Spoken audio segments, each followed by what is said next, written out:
Assalamualaikum warahmatullahi wabarakatuh. Kembali lagi di channel Radio Horor. Untuk kisah kali ini ada sebuah cerita yang ditulis oleh akun Twitternya @ny_septian.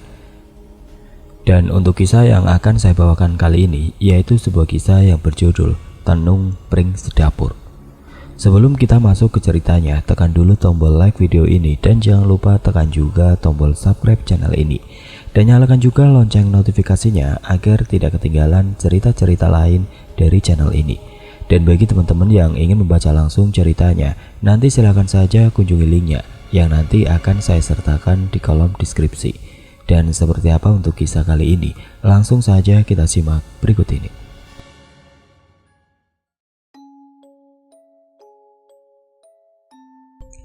Demi kenyamanan bersama, nama dan tempat sengaja saya rubah. Yang jelas kejadian ini menimpa tetangga dekat kami. Sebenarnya kalau kita berpikir realistis, semua bisa dinalar. Namun bagaimana jika sesuatu yang tidak masuk akal terjadi di depan mata kita? Masih mau mengelak? Itu adalah hak Anda. Yang jelas saya mau menceritakan satu keluarga yang habis meninggal satu persatu dalam 1 tahun ini karena tenung pring sedapur atau teluh. Sementara tersisa hanya seorang, yaitu anak sulung keluarga tersebut. Sebut saja keluarga Suryoko yang terdiri dari 4 orang. Sang bapak sebut saja Pak Suryo, istrinya Buming, anak sulungnya Yoko, dan si bungsu Radit. Dulunya mereka adalah keluarga yang bahagia, dengan rezeki yang selalu mengalir. Banyak anak-anak pengangguran di lingkungan kami diajak bekerja oleh keluarga ini. Pak Suryo adalah sosok yang ramah. Setiap kali lewat di depan rumah kami, selalu menyapa. Bahkan setiap kali mobilnya rewel, bapakku lah yang mengatasinya. Karena selain orang pintar, bapakku adalah seorang montir. Selain keluarga yang bahagia, mereka adalah keluarga yang teguh pendirian dan tidak silau dengan harta. Pernah suatu hari saat lingkungan mereka akan didirikan sebuah klinik kesehatan yang sekarang berkembang menjadi rumah sakit swasta. Hanya keluarga inilah yang menolak menyerahkan tanahnya meskipun diiming-imingi uang yang lebih besar dari harga yang seharusnya. Mereka tidak mau menipu perasaannya sendiri dengan uang. Hingga suatu hari tiba-tiba Buming jatuh sakit. Memang sudah sejak lama Buming menderita diabetes, namun kali ini kondisinya banyak menurun, hingga mengira akan segera wafat. Buming berpesan agar Mas Yoko segera menikah, mengingat usianya sudah kepala 3. Kalau soal jodoh memang Mas Yoko adalah orang yang sulit, karena baru-baru ini Mas Yoko fokus hijrah, membantu perekonomian keluarga. Sebelumnya Mas Yoko adalah pemuda yang tidak mengerti apa itu bekerja. Hobinya hanya main kesana kemari tidak jelas. Hingga waktu itu Mas Yoko menyadari kesehatan ibunya sudah tidak seperti dulu lagi.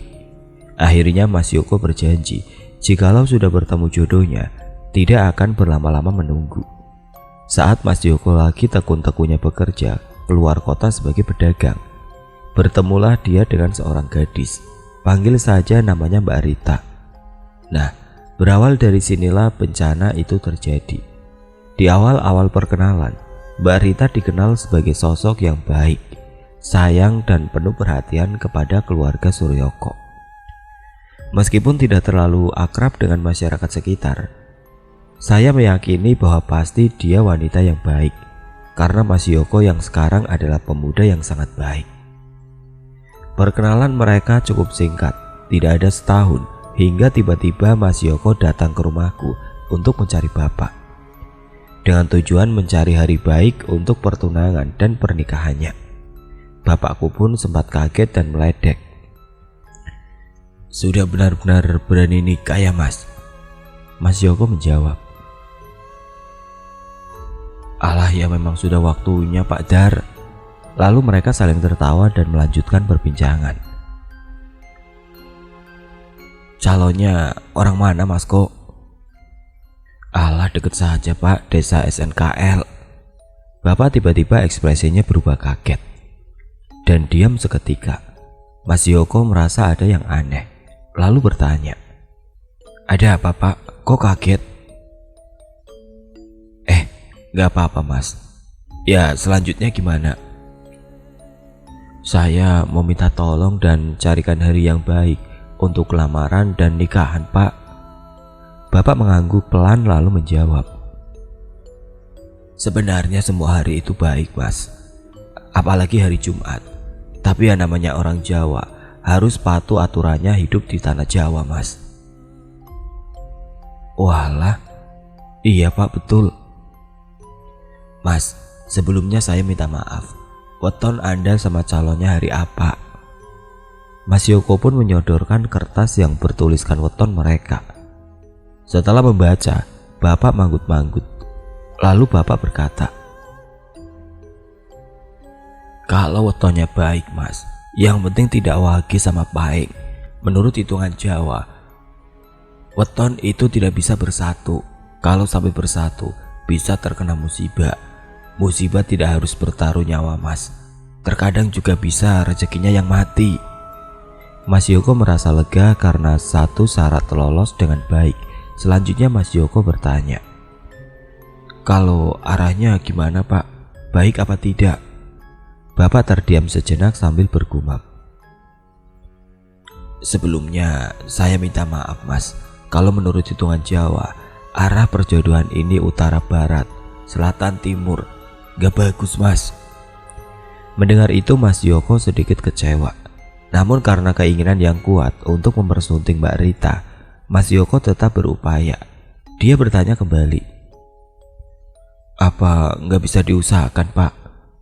Lalu Bapak berdiri dari duduknya, pergi mengambil dupa lalu membakarnya dan ditancapkan di tanah depan pondok. Sambil mondar-mandir sembari berpikir keras, kemudian Bapak berkata, bisa mas, tapi ada syaratnya. Tidak berat, hanya saja harus bisa percaya. Maksudnya gimana pak? Cukup rasa percaya jika nantinya akan baik-baik saja mas.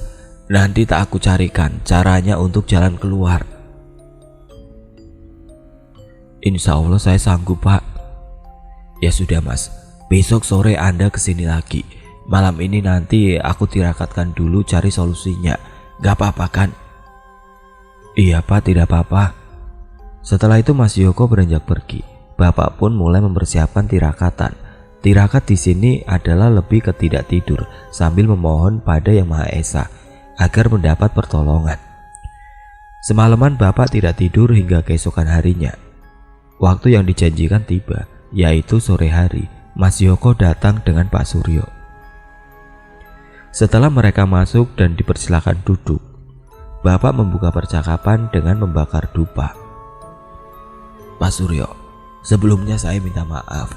Tidak maksud mendului takdir Yang Maha Esa, tapi kewajibanku hanya saling mengingatkan supaya semuanya bisa lancar ya. Walah, iya mas, saya malah berterima kasih sekali sudah dibantu. Yang penting anak saya bisa menjalani pernikahan dengan selamat, sehat, segar bugar. Amin. Begini Pak Suryo dan Mas Yoko, jalan yang harus kalian tempuh adalah tidak besanan.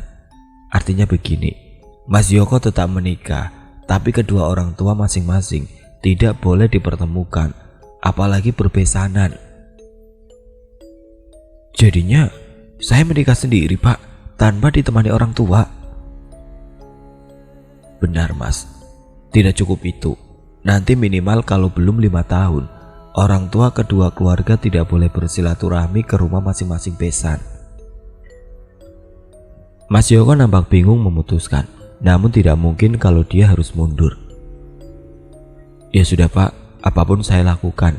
Yang penting bisa hidup berumah tangga dengan selamat semuanya. Setelah itu Bapak memberikan catatan hari-hari baik untuk Mas Yoko. Pak Suryo pun hanya mengiyakan, asal anaknya bisa segera menikah. Selain itu Bapak juga menjelaskan hal-hal apa saja yang perlu dilakukan menjelang hari pernikahan itu. Seperti hanya cukup membawa batur manten atau pengiring mempelai secukupnya. 1 bulan kemudian tibalah acara pernikahan Mas Yoko. Aku mendapat undangan sebagai pengiring mempelai pria. Kami beserta rombongan bersama-sama ke sana menggunakan beberapa mobil. Aku dan bapak ada di satu mobil. Perjalanan memakan waktu 30 menit. Sesampainya di sana semua tampak wajar dan baik-baik saja. Bahkan aku baru tahu kalau ternyata Mbak Rita itu adalah seorang perawat di salah satu rumah sakit besar di kota dingin.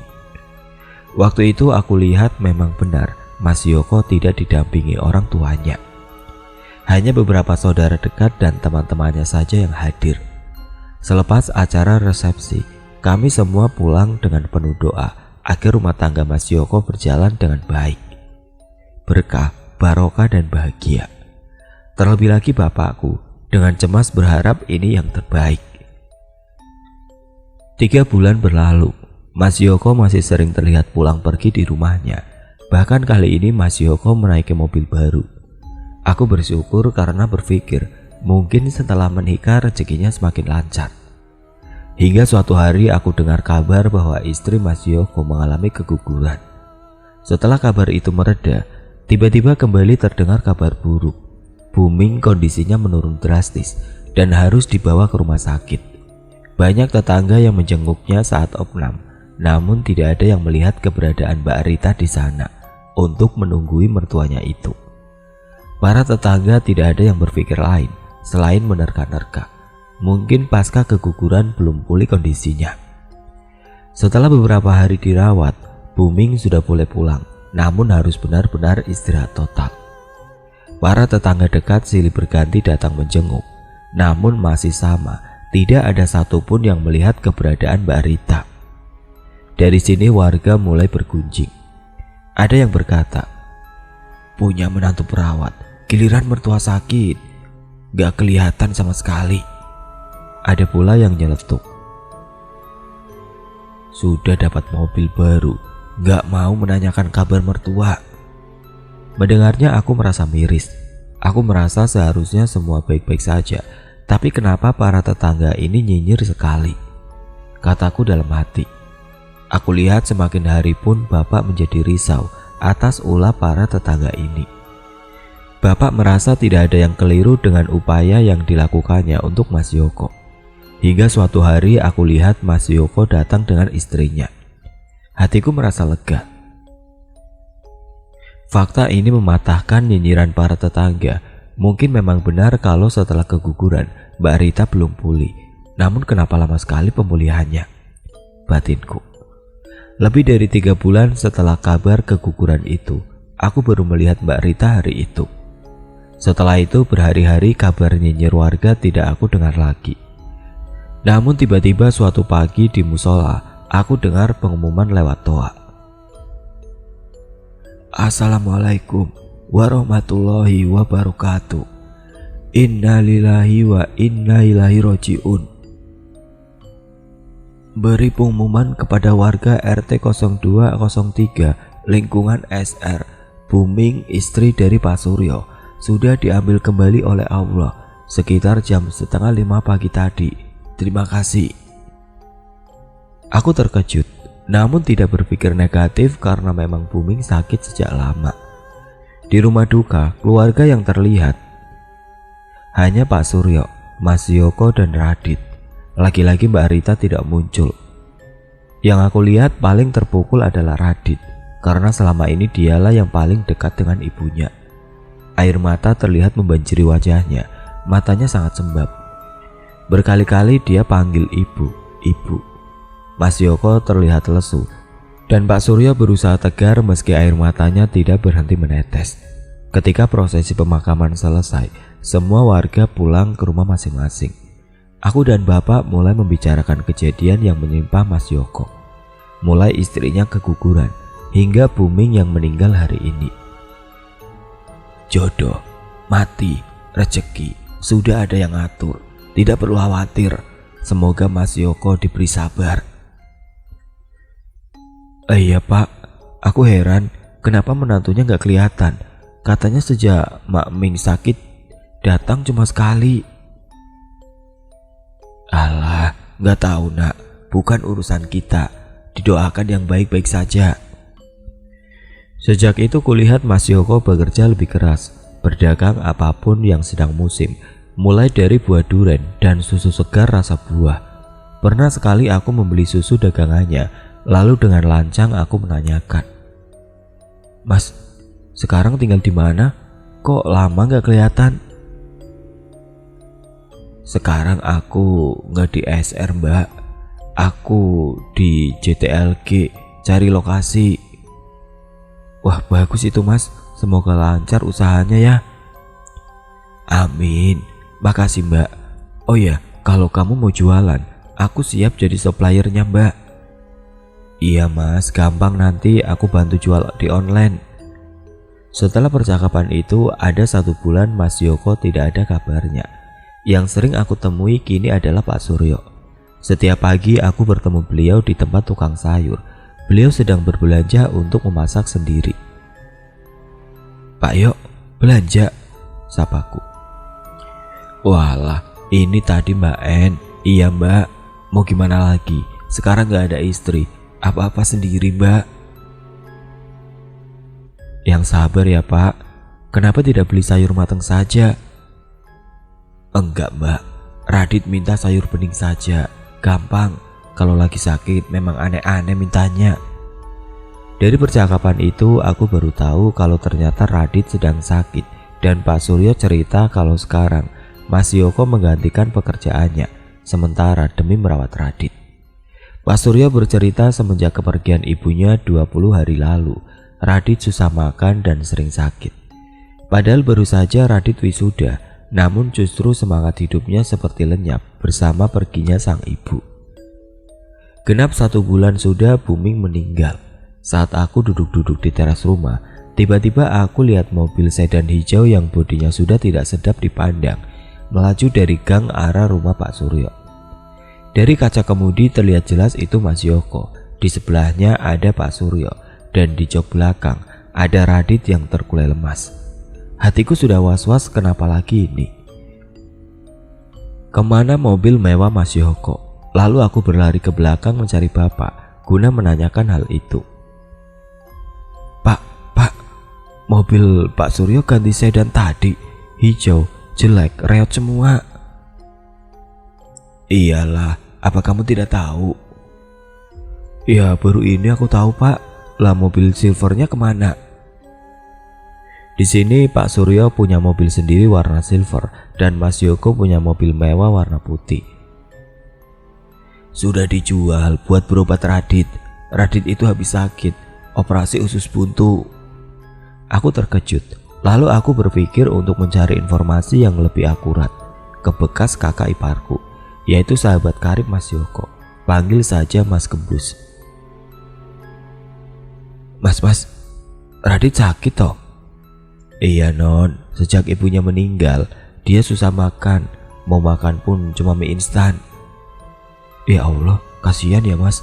Tadi aku lihat Pak Suryo sama Mas Yoko naik mobil, ada Radit di jok belakang. Mereka mau kemana mas?"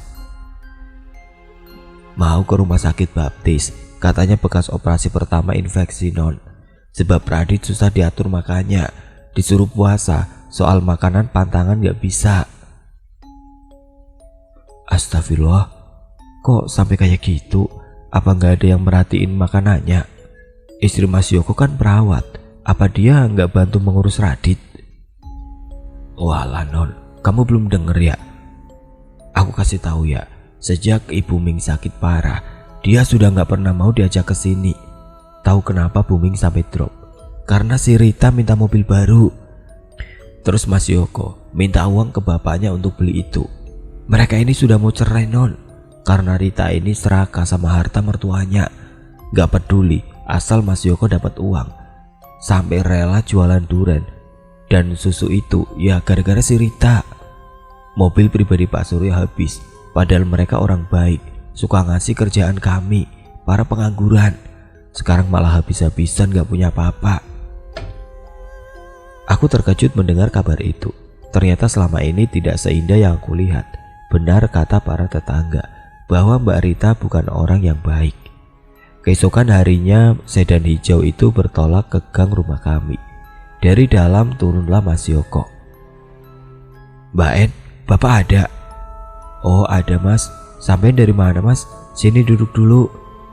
Setelah duduk, Mas Yoko bercerita.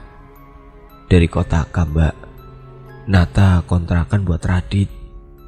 Loh, bukannya Radit sakit, kok malah kontrak mas? Iya mbak, biar deket rumah sakit. Jadi kalau mau kontrol atau berobat, gak perlu bolak-balik. Kan lumayan jauh mbak, Kotabi sama Kak.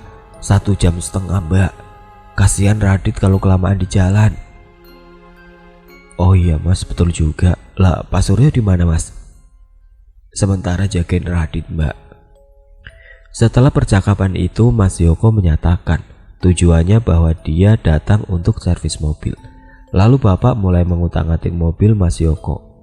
Setelah selesai, Mas Yoko berpamitan pulang untuk mengambil baju-baju Radit dan Pak Suryo. Mbak, aku pulang dulu ya. Iya mas, saya doakan semoga Radit cepat pulih ya mas. Amin. Setelah itu berhari-hari aku lihat sedan hijau itu pulang pergi melintasi gang rumah kami yang saling bertemu di perempatan kecil depan rumahku. Hingga genap 3 bulan lamanya, hingga suatu hari genap 100 hari kepergian Buming. Di musola depan rumahku tiba-tiba para pemuda berkumpul. Aku yang masih baru bangun tidur terkejut saat melihat dari jendela. Semua orang bergotong royong mengeluarkan kursi plastik dan menaikkannya ke mobil pick up. Pertanda ada rumah yang sedang berduka. Lalu aku keluar menghampiri. Mas, siapa yang meninggal?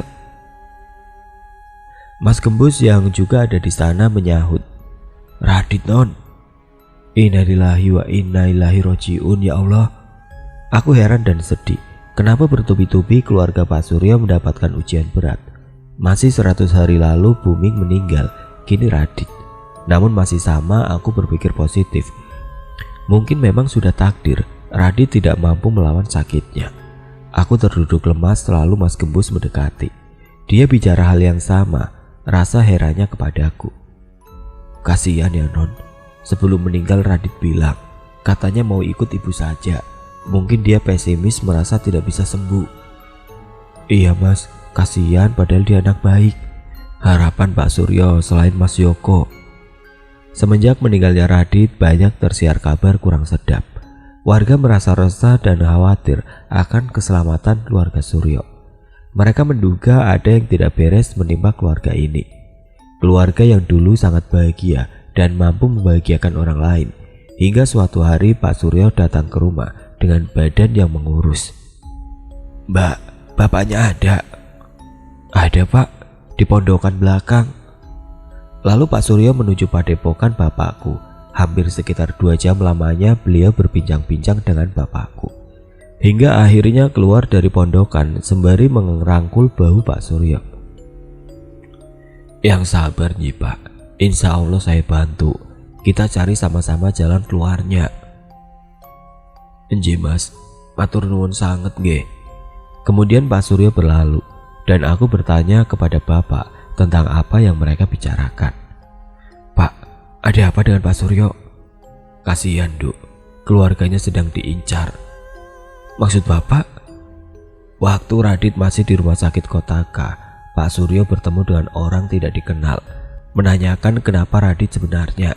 Tapi ternyata orang itu memberitahu Pak Suryo bahwa ada yang tidak beres dengan keluarganya. Mendengar awal mula cerita Pak Suryo, orang itu mengambil kesimpulan bahwa Pak Suryo sedang diteluh. Nama teluhnya yaitu Tenung Pring Sedapur. Bapak sendiri belum berani berspekulasi. Ini bapak masih akan tirakatan dulu. Astagfirullah, tega bener ya pak orang yang ngelakuin itu. Oh ya pak, Tenung Pring Sedapur itu yang bagaimana pak?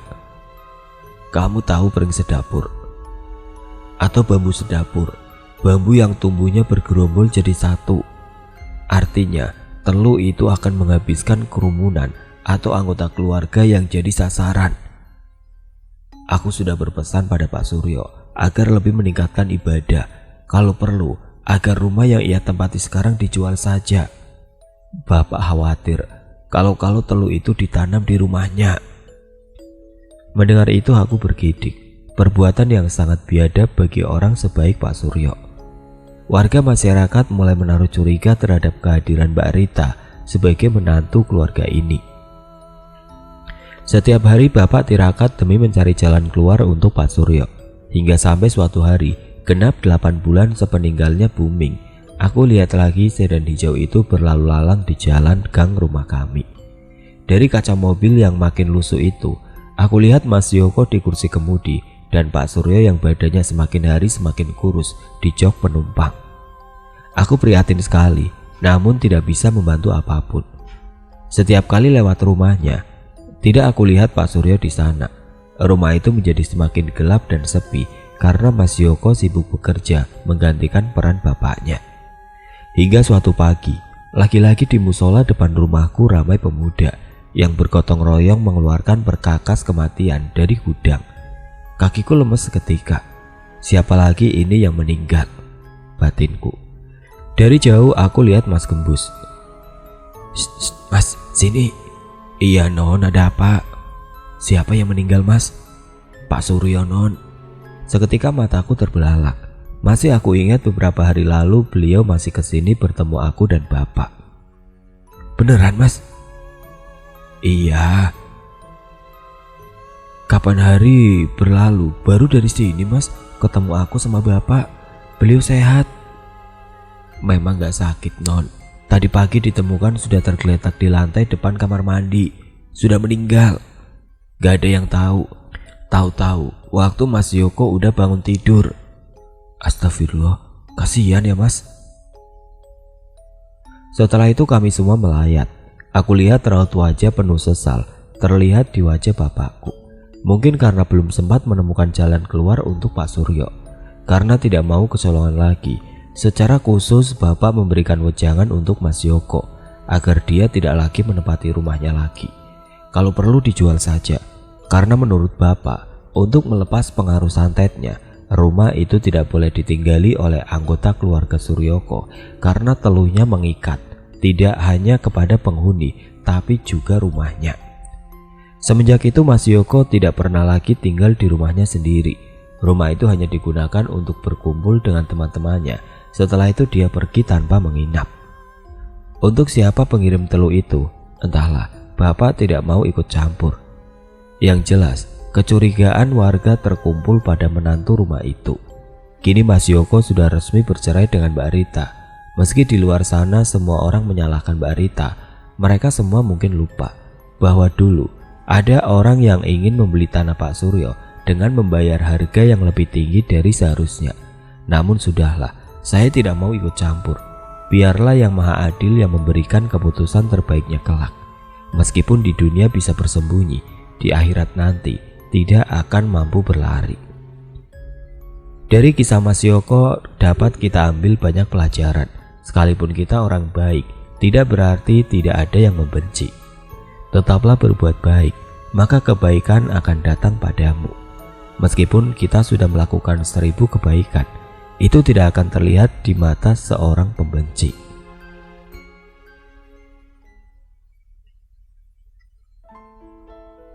Oke teman-teman, sekian untuk cerita kali ini. Semoga apa yang sudah saya sampaikan dalam kisah ini dapat dijadikan pelajaran untuk kita semua.